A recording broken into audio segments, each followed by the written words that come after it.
The Canadian government is seeking to end the Constitution. This will endanger the Canadian people, and we will not stand by and watch while this government of deception prepares to rip away from us all of the freedoms that our forefathers granted us, the freedoms that were fought for, bled for, that our ancestors died for.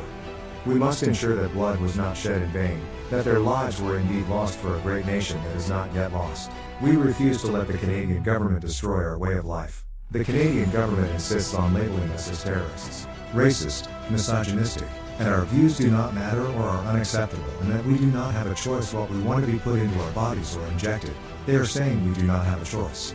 The question is, who do we terrorize? Is it probable that the Canadian government is truly afraid of we, the people? Nevertheless, the time for action is now. It is time to remind the government that we, the Canadian people, are the ones who hold the power of this country, not them. The Canadian people have realized that the current government is no longer functional, our economy is unstable, our representatives uncooperative, and our system, destroyed. We are not calling upon the collective to deface or use a distributed denial of service attack on a Canadian government agency website, or affiliate. We are calling upon the people to once again occupy a city or protest in front of a local building. This has not brought on us any legislative change or alternate law. It has only brought us bloodshed and false criticism. For the last 12 years, voting has been useless. Corporations and lobbyists are the true leaders of this country and are the ones with the power to control our lives. To rebuild our government, we must first destroy it.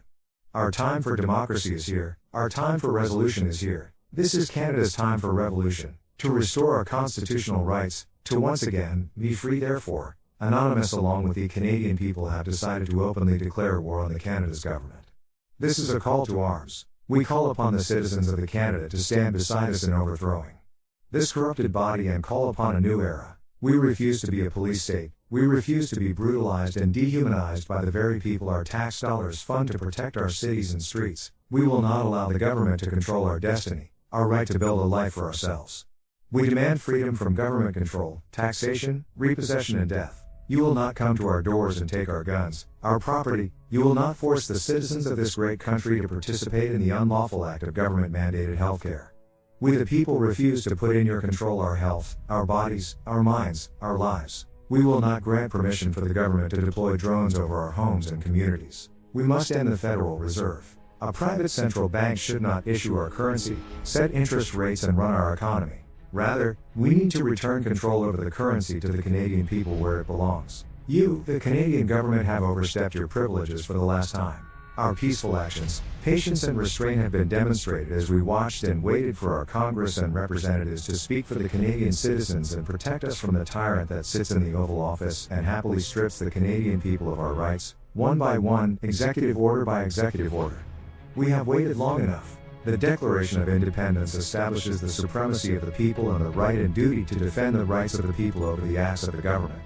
Our Constitution provides for as many protections as possible to ensure that the government is subservient to the people and only exists for the purpose of serving the people. However, should these protections fail, it is up to the people to rise up against the government and to put the government back in its place. In this capacity, the people act as the fourth branch of government to take control and to override their decisions that violate the fundamental rights of the people to life, liberty and the pursuit of happiness. By what means do the people exercise their authority over the government? That depends on how resistant the government is to complying with the will of the people. In the case of the Declaration of Independence, it meant declaring war on the government and overthrowing them.